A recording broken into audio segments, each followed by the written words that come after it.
बेहिशेबी मालमत्ता प्रकरणात दिलीप खेडकरांची एसीबीकडून खुली चौकशी सुरू, तर शेतकऱ्यांना धमकावल्या प्रकरणात पूजा खेडकरची आई मनोरमा खेडकर पोलिसांच्या ताब्यात।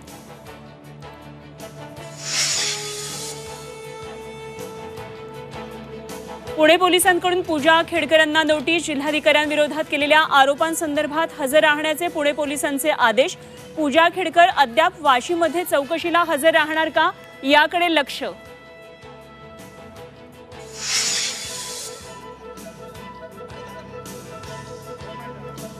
विधानसभेसाठी ठाकरेंचा मुंबईतल्या 36 पैकी 25 जागांवर दावा, अनेक नव्या चेहऱ्यांना संधी।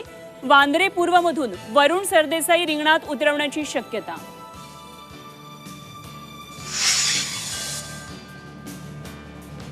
मुंबईसह उपनगरात मुसळधार पाऊस, सखल भागात साचलं पाणी। मध्य आणि पश्चिम रेल्वेचं वेळापत्रक कोलमडलं। वेस्टर्न एक्सप्रेस हायवेवर वाहतूक कोंडी, समुद्राला आज मोठी भरती।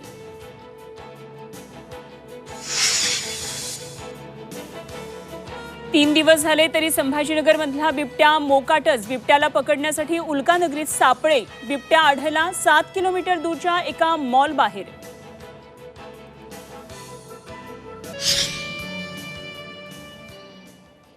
नमस्कार, मी अनुपमा खानविलकर। आपण पाहताय झी 24 तास आणि झी 24 तासच्या या न्यूजरूम बुलेटिनमध्ये आपल्या सगळ्यांचं स्वागत। आणि या बुलेटिनची सुरुवात करूया एका मोठ्या बातमीनं, आणि ही बातमी आहे मनोरमा खेडकर यांच्या अटकेसंदर्भातली। मनोरमा खेडकर यांना आता पुणे ग्रामीण पोलिसांनी अटक केलेली आहे आणि माणगाव इथल्या एका हॉटेलमधून त्यांना ताब्यात घेतलंय। मनोरमा खेडकर आता पौड पोलिसांच्या ताब्यात आहेत। पुढच्या कारवाईला आता लवकरच सुरुवात होती आहे। वादग्रस्त IAS अधिकारी पूजा खेडकर यांची आई आहे मनोरमा खेडकर, आणि त्यांना आता पोलिसांनी ताब्यात घेतलंय। राज्यभरामध्ये चर्चेत असलेल्या वादग्रस्त पूजा खेडकरची आई मनोरमा खेडकर आता पुणे ग्रामीण पोलिसांच्या ताब्यात आहे। आणि शेतकऱ्यांना धमकावण्याचे फोटो व्हिडिओ सोशल मीडियावर व्हायरल झाले होते।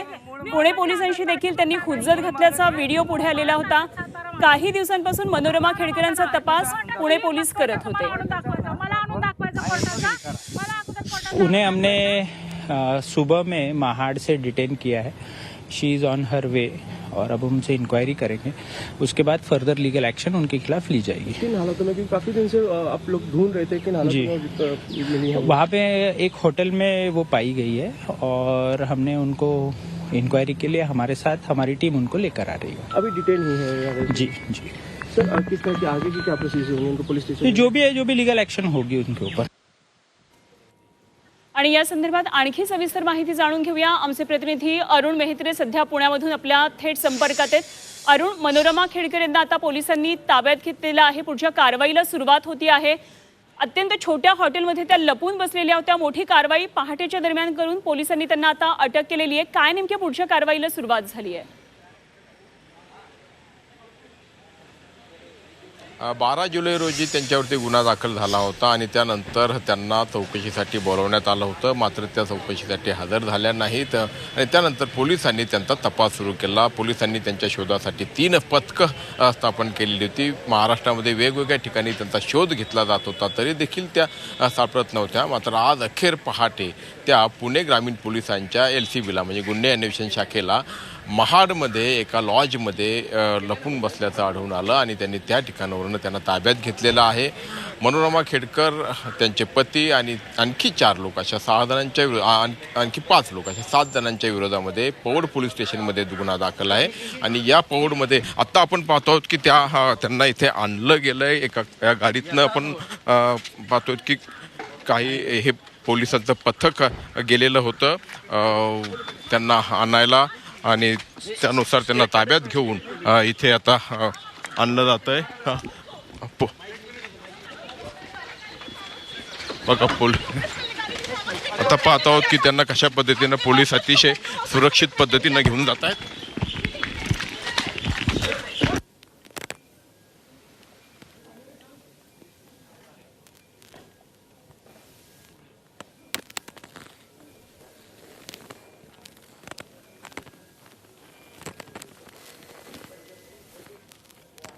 तर तर अरुण मेहत्रे आमचे प्रतिनिधी आपल्याबरोबर पुण्यामधून ही सर्व माहिती सांगतात. मनोरमा खेडकर, पूजा खेडकर यांच्या आई आहेत आणि त्यांना कशा प्रकारे ही कारवाई करत ताब्यात घेतलेलं आहे, कसं अटक केलेलं आहे याची आपण दृश्य पाहतोय.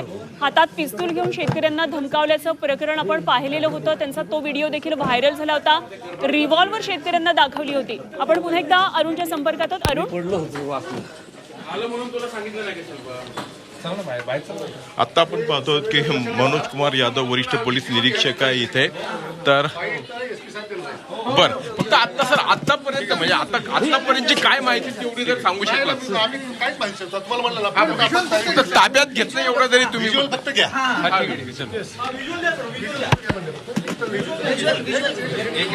आता पोलीस अधिकारी पोलीस निरीक्षक इथे बाहेर आलेले होते आणि त्यांनी मनोरमा खेडकर इथे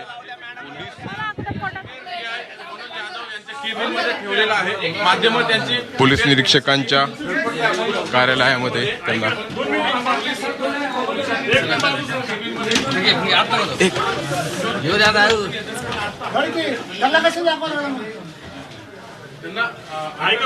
बंद करा सगळं, सगळ्यांना देऊ नका.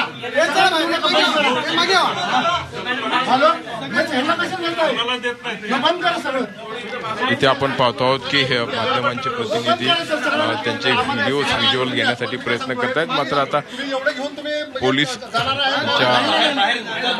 पोलीस निरीक्षकांच्या ऑफिसमध्ये त्यांना इथे आणण्यात आलेलं आहे आणि इथून पुढची प्रक्रिया म्हणजे खरं तर त्यांना ताब्यात घेतलेलं आहे आणि अटक करण्याची प्रक्रिया पूर्ण करावी लागणार आहे. कारण त्याच्यामध्ये संपूर्ण बघू शकतो दृश्यांमध्ये गुन्ह्याचा जो म्हणजे एकूण आतापर्यंत तपास आणि एकूण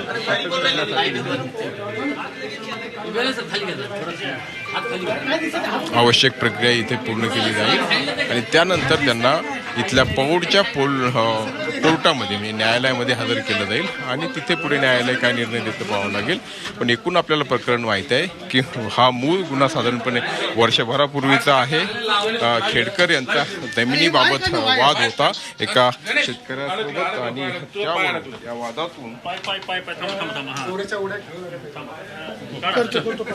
त्या वादातून त्या जमिनीच्या तिथे गेले असताना तिथे भांडण झालं. हातामध्ये पिस्तूल त्यांनी घेतलं होतं आणि शेतकऱ्याला धमकावल्याचा हा आरोप आहे. त्याबद्दलचा गुन्हा 12 जुलै रोजी दाखल झाला होता. या घटनेचा व्हिडिओ व्हायरल झाल्यानंतर हा गुन्हा दाखल झाला आणि त्यानंतर ही सगळी पुढची प्रक्रिया पोलिसांकडून सुरू झाली. जसं मी आत्ता म्हटलं की पोलिसांनी 3 पथकं स्थापन केलेली होती आणि त्यापैकी एका पथकाला आज महाडमधल्या एका हॉटेलमध्ये मनोरमा खेडकर मिळून आलेले आहेत. त्यांना ताब्यात घेतलं आहे आणि आता अटक करण्याची प्रक्रिया सुरू आहे.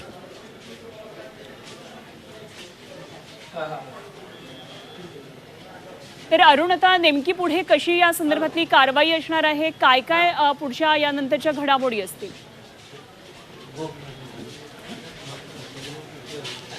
जसं आता मी म्हटलं की आज पहाटे ताब्यात घेतल्यानंतर त्यांना इथे पुण्यातल्या म्हणजे पुणे ग्रामीण पोलिसांच्या अखत्यारीत येणाऱ्या पौड पोलीस स्टेशनमध्ये आणलं गेलं आहे आणि एका गाडीतनं म्हणजे खाजगी गाडीतनं त्यांना इथं आणलं गेलं अतिशय सुरक्षितपणे. म्हणजे कारण आपण पाहतो की मोठी गर्दी झाली होती आणि वेगवेगळ्या प्रकारचे आरोप आणि तक्रारी त्यांच्या संदर्भातल्या आहेत. तर या सगळ्या पार्श्वभूमीवरती अतिशय सुरक्षितपणे त्यांना इथे आणलं गेलं. इथे वरिष्ठ पोलीस निरीक्षक मनोज कुमार यादव आहेत आणि यांच्याच इथे पोलीस स्टेशनमध्ये याबाबतचा मूळ गुन्हा दाखल आहे ज्यामध्ये मनोरमा खेडकर यांनी शेतकऱ्यांना धमकावल्याचा आरोप ठेवण्यात आलेला आहे. त्याबाबतची फिर्याद दाखल आहे आणि त्या अनुषंगाने ही अटक करण्यात आलेली आहे. ही अटकेची कारवाई आता पूर्ण झाली. कारण अटक करायची म्हटल्यानंतर त्यांना कुठून अटक केली, कुठल्या कारणासाठी अटक केली, कुठली कलमं त्यांच्यावरती लावलेली आहेत याबाबतची संपूर्ण माहिती मिळत असते आणि ही अटकेची प्रक्रिया पूर्ण म्हणजे झाल्यानंतर त्यांना या पोलीस स्टेशनमधून न्यायालयामध्ये म्हणजे पुण्यातलं पौडमधलं न्यायालय आहे त्या न्यायालयामध्ये त्यांना हजर केलं जाईल आणि तिथे स्वाभाविकपणे पोलीस त्यांची पोलीस कोठडी पुढच्या तपासासाठी म्हणून वागू शकतील. तर तिथे काय घडतं हे आता आपल्याला पाहावं लागेल. अगदी खरं आहे. अत्यंत ही महत्त्वाची घडामोड आपण सध्या पुण्यामधून पाहतोय आणि पौड पोलीस स्टेशनमध्ये आता दाखल करण्यात आलेलं आहे. म्हणजे हे सर्वजण आता पौड पोलीस स्टेशनमध्ये आलेत, मात्र न्यायालयामध्ये आता हे पुढचं सगळं प्रकरण जाणार आहे. मात्र गेल्या काही दिवसामध्ये मनोरमा खेडकर यांच्या 2 बातम्या आपण पाहिल्या होत्या, त्यांचे व्हिडिओज. एक म्हणजे शेतकऱ्यांना त्यांनी धमकावलेलं होतं, रिव्हॉल्वर हातात घेऊन त्यांनी धमकावलेलं होतं, आणि दुसरा म्हणजे पोलिसांबरोबर दमदाटी केली होती. त्यांच्या बंगल्याच्या बाहेर जे अतिक्रमण झालेलं आहे त्या संदर्भात मेट्रोच्या अधिकाऱ्यांबरोबर त्यांनी हुज्जत घातलेली होती सामान टाकल्याचं. त्यामुळे अशा दमदाटीबाबत आता त्यांच्या अशा वर्तनाबद्दल नेमका काय कारवाई होती हे बघणं गरजेचं आहे. अरुण, धन्यवाद दिलेल्या माहितीसाठी. आमचे प्रतिनिधी प्रफुल्ल पवार यांनी रायगडमध्ये ज्या ठिकाणी मनोरमा खेडकर यांना ताब्यात घेतलं त्या कारवाईचा आढावा घेतलाय, पाहूया. मनोरमा खेडकर ज्या ठिकाणी राहिल्या होत्या त्या रायगडच्या हिरकणीवाडी इथं आपण आलेलो आहोत आणि पार्वती हॉटेलमध्ये राहिल्या होत्या. त्या पार्वती हॉटेलचे मालक अनंत अवकीरकर आपल्यासोबत आहेत. मला सांगा, मनोरमा खेडकर साधारण इथं किती वाजता आल्या होत्या आणि कुठल्या नावाने राहिल्या होत्या? त्या आता त्यांचं नाव का आम्हाला एवढं माहीत नव्हतं. आम्ही पर्यटकांच्या हिशोबाने त्यांच्याशी ट्रीटमेंट दिली, त्यांना ट्रीट केलं आणि ट्रीट केल्यानंतर त्यांनी रात्री 9:30 पावणे 10च्या आसपास आल्या त्या. आणि 9:30 पावणे 10च्या आसपास आल्यानंतर त्यांना आम्ही त्यांची एंट्री पहिली करून घेतो. आम्ही रूममध्ये येताना एंट्री केल्यानंतर त्यांनी नाव टाकलं होतं दादासाहेब ज्ञानदेव ढाकणे आणि इंदुमती ज्ञानदेव ढाकणे असं त्यांनी नाव टाकले आणि त्यांचे आधार कार्ड वगैरे सगळे त्यांचा नंबर आम्ही लिहून घेतलेला आहे. त्याच्यानंतर त्यांनी आधार कार्ड तुम्हाला सबमिट केलं होतं का त्याच नावाचं? हो, आधार कार्ड त्यांनी समोर आमच्या समोर एंट्री केली त्यांनी. आता हे कुठले होते त्यांनी काही दाखवलं नाही बाकीचं आम्हाला, फक्त त्यांनी स्वतःहून एंट्री केली ती. साधारण या ठिकाणी मग पोलीस रात्री किती वाजता आला आणि त्यांनी कशा पद्धतीनं कारवाई केली? पोलीस लोक रात्री 2:30 पावणे 3च्या दरम्यान आले इथं. पोलीस लोक रात्री 2:30 पावणे 3च्या दरम्यान इथं आले आपल्या आमच्या इथं चौकशी केली आमच्याकडं आणि त्यांनी आम्हाला फोटोज वगैरे त्यांचे दाखवले. तर त्यांना आम्ही सांगितलं ठीक आहे, आम्ही त्यांना जे पाहिजे ते सहकार्य त्यांना आम्ही केलं. पुढची पोलिसांनी कारवाई कशा पद्धतीनं केली इथं? पुढची चौकशी ते रात्री 3:00च्या नंतर आल्यानंतर त्यांनी इथे ते थांबले. सकाळी 6:30 पर्यंत थांबले होते. सकाळी 6:30ला त्यांना पोलीस लेडीज कॉन्स्टेबल वगैरे होत्या, त्यांना त्या रूममध्ये वगैरे पाठवलं आम्ही. त्यांनी सगळ्यांनी पाठवले. CCTV वगैरे आहे वरती आपल्याकडे, ते चेक करू शकता तुम्ही. तर त्याच्यानंतर त्यांना घेऊन 6:30ला निघून गेलं. त्या ठिकाणी आपण बघतोय मनोरमा खेडकर एका व्यक्तीसोबत इथं आलेल्या होत्या आणि त्या बनावट नावाने या ठिकाणी राहिल्या होत्या. बनावट आधार कार्ड सुद्धा त्यांनी या ठिकाणी दिलेलं होतं. एकूणच पौड पोलिसांनी या ठिकाणी इथून पहाटे 6:30 वाजण्याच्या सुमारास त्यांना इथून ताब्यात घेतलेला आहे. प्रफुल्ल पवार, Zee24 तास, रायगड. तर प्रफुल्ल पवार आमचे प्रतिनिधी यांनी घेतलेला हा आढावा आपण पाहिला. तर इकडे दिलीप खेडकर यांच्या सुद्धा आता अडचणी वाढत चालल्यात. दिलीप खेडकर म्हणजे पूजा खेडकर यांचे वडील आणि आता नगर ACB त्यांची चौकशी करता आहे. दिलीप खेडकर यांच्यावर सुद्धा आता चौकशीचा फेरा आहे. एकीकडे पूजा खेडकर यांच्या आई मनोरमा खेडकरांना पोलिसांनी ताब्यात घेतलेलं असताना दुसरीकडे वडील दिलीप खेडकरांची ACB कडून चौकशी सुरू आहे. बेहिशोबी मालमत्ता प्रकरणामध्ये ही चौकशी सुरू आहे. अहमदनगर ACB ही चौकशी करते आणि 2015 पासून दिलीप खेडकरांची नगर ACB कडे चौकशी सुरू आहे. आता परत पूजा खेडकर प्रकरणानंतर त्यांना चौकशीसाठी बोलावण्यात आलंय.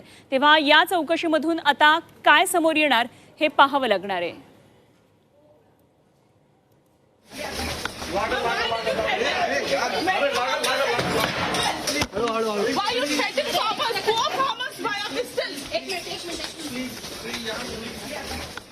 जाऊया पुढच्या बातमीकडे आणि ही बातमी आहे छत्रपती संभाजीनगरमधून आणि बातमी आहे बिबट्याची. सध्या छत्रपती संभाजीनगरमध्ये बिबट्याची दहशत पसरलेली आहे. 2 विशेष पथकं बिबट्याचा शोध घेण्यासाठी छत्रपती संभाजीनगरमध्ये आलेले आहेत. मात्र हा बिबट्या सध्या दुसरीकडे गेला. संभाजीनगरमध्ये बिबट्याची दहशत पसरली आहे. त्याला पकडण्यासाठी वनविभागानं उल्कानगरीमध्ये पिंजरे लावलेत. मात्र हा बिबट्या तिथून तब्बल 6 ते 7 किलोमीटर दूर एका मॉल बाहेर आढळून आलाय.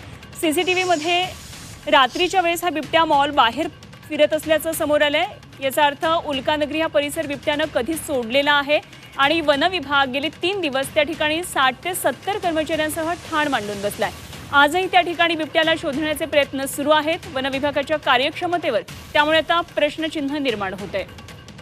तर उल्कानगरी भागातून आढावा घेतलाय आमचे प्रतिनिधी विशाल करोळे यांनी. छत्रपती संभाजीनगरमध्ये उल्कानगरी भागात पहिल्यांदा बिबट्या दिसला होता. त्यानंतर या बिबट्याला शोधण्याचे गेले 3 दिवस प्रयत्न सुरू आहे. याच परिसरात बिबट्या लपला असल्याचा संशय होता. इथं पिंजरासुद्धा लावण्यात आला होता आणि वन विभागाचं कामसुद्धा इथं सुरू आहे. मात्र आज सकाळी बिबट्या शहरातील एका मोठ्या मॉलच्या बाहेर दिसला. तिथं CCTV कॅमेऱ्यामध्ये कैद झाला. आता प्रश्न असा उपस्थित होतोय की वन विभाग अजूनही इथं बिबट्याला शोधतोय. मोठा फौजफाटा या ठिकाणी तैनात आहे. बिबट्या मात्र तिकडं मॉलकडे दिसला आहे. तर मग नक्की बिबट्या आहे कुठं? शहरात बिबट्याचा मुक्त संचार आहे का? आणि वन विभागाला अजूनही बिबट्याचा मार्ग सापडत नाही आहे का? असे अनेक प्रश्न या निमित्तानं उभे ठाकत आहे. वन विभागाची मोठी टीम या ठिकाणी तैनात आहे. मात्र बिबट्या इथं नाहीच. तर बिबट्या आता मॉलजवळ आढळून आलाय. त्यामुळे नागरिकांमध्ये सुद्धा भीतीचं वातावरण निर्माण झालंय. या सगळ्यात वन विभागानं आता बिबट्याचा मार्ग शोधण्याची गरज आहे. गेले 4 दिवस झाले वन विभाग अपयशी ठरत असल्याची नागरिकाची तक्रार आहे. या सगळ्या तक्रारी वन विभागानं गांभीर्यानं घेण्याची गरज आहे. मी विशाल करोळे, झी मीडिया, छत्रपती संभाजीनगर. पुढे जाऊया आणखी काही महत्त्वाच्या राजकीय आणि इतर बातम्यांकडे आणि या बातम्यांचा आढावा घेऊया सुपरफास्ट.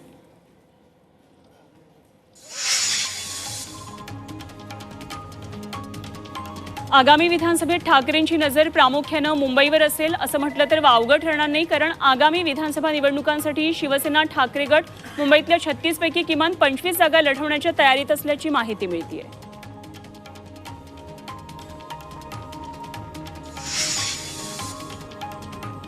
अजित पवार पुण्यामधून थेट विशाळगडाकडे आता रवाना झालेत. पुण्यातले सगळे कार्यक्रम सोडून अजित पवार तात्काळ गडाकडे निघालेत.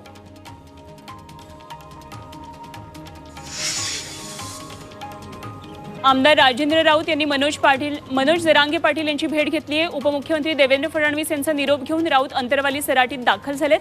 राजेंद्र राऊत हे बार्शीचे भाजपचे आमदार आहेत आणि या दोन्ही नेत्यांमध्ये अर्ध्या तासांपासून चर्चा सुरू आहे. मात्र चर्चेचा विषय गुलदस्त्यात आहे.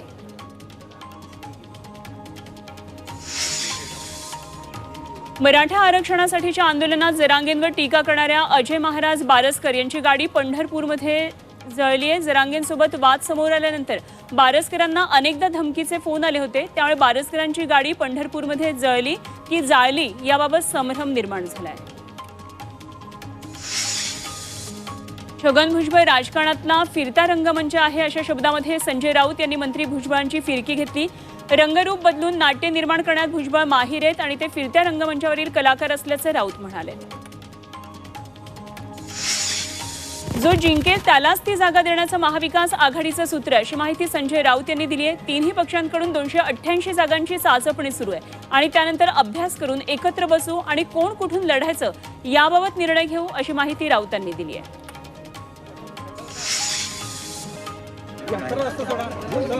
विवेकला व्यक्ती स्वातंत्र्याचा अधिकार आहे. त्यांना जे काही बोलायचं आहे ते बोलतील अशी प्रतिक्रिया सांस्कृतिक कार्यमंत्री सुधीर मुनगंटीवार यांनी दिली आहे. विवेक या संघाशी संबंधित साप्ताहिकानं भाजपच्या महाराष्ट्रातल्या सुमार कामगिरीचं विश्लेषण केलं होतं आणि यावर मुनगंटीवारांनी प्रतिक्रिया व्यक्त केली आहे.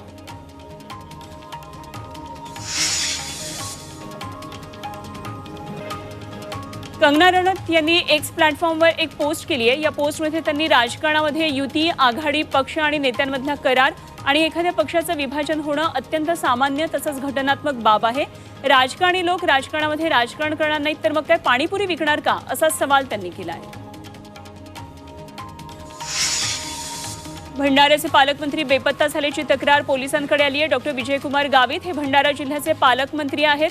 गावित जिल्ह्यामध्ये फिरकत नाहीत आणि त्यामुळे अनेक दिवसांपासून प्रशासकीय कामावर कुणाचंही लक्ष नाही असा आरोप या कार्यकर्त्यांनी केला आहे.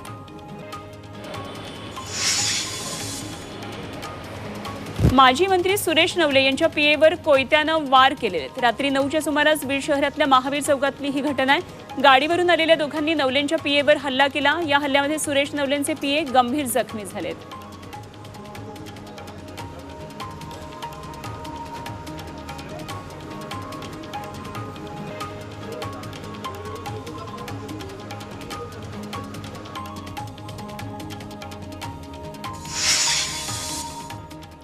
आणि एक महत्त्वाची घडामोड सध्या मुंबईतून आपण पाहतोय. मुंबईमध्ये शरद पवार गटाचं सध्या आंदोलन चालू आहे. मंत्रालयाच्या बाहेर हा मोर्चा निघालेला आहे. मुंबईतून ही महत्त्वाची घडामोड आपण पाहतोय. शरद पवार गटातर्फे हे आंदोलन करण्यात येत आहे.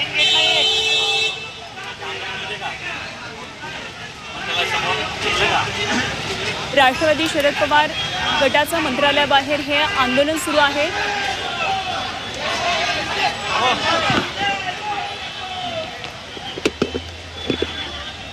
हैरात नाही अधिकाच्याही अशा आशयाची ही पोस्टर्स या कार्यकर्त्यांच्या हातात दिसतात. राष्ट्रवादी शरद पवार गटाने हे आंदोलन केले. मंत्रालयाबाहेर हे मोठ्या प्रमाणात आंदोलन सुरू आहे. नोकरी चाहिए अशा प्रकारे हैरात नाही अधिकार चाहिए नोकरी चाहिए अशा प्रकारचे घोष त्यांच्या हातामध्ये. त्यामुळे सध्या राज्यामध्ये जे बेरोजगारीचे चित्र निर्माण झालंय हाच मुद्दा घेऊन राष्ट्रवादीच्या या कार्यकर्त्यांचं आंदोलन सुरू असल्याचं एकंदरीत या चित्रांवरून स्पष्ट होत आहे. मंत्रालयाबाहेर शरद पवार गटाने हे आंदोलन सुरू केलेलं आहे.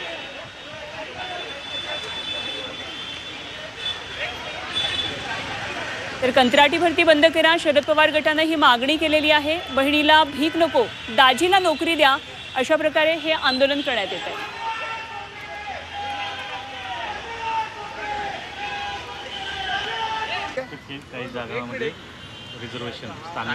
महत्वाची बातमी नवीन धारावी उभारण्यासाठी मुंबई उपनगरातल्या विविध जागांची मागणी होतीये आणि DRP कडून केवळ 541 एकर जागेची मागणी आहे. हस्तांतरित जागेची मालकी ही राज्य सरकारकडे राहणार आहे आणि DRP मधील सूत्रांनी ही माहिती दिली आहे. धारावीतल्या अपात्र रहिवाशांसाठी उभारली जाणार आहे ही नवधारावी आणि DRPच्या माध्यमातून मुंबईमध्ये उभारली जाणार असल्याचं कळतंय. तेव्हा अद्ययावत सुविधांनी सुसज्ज अशी ही नवधारावी असणार आहे.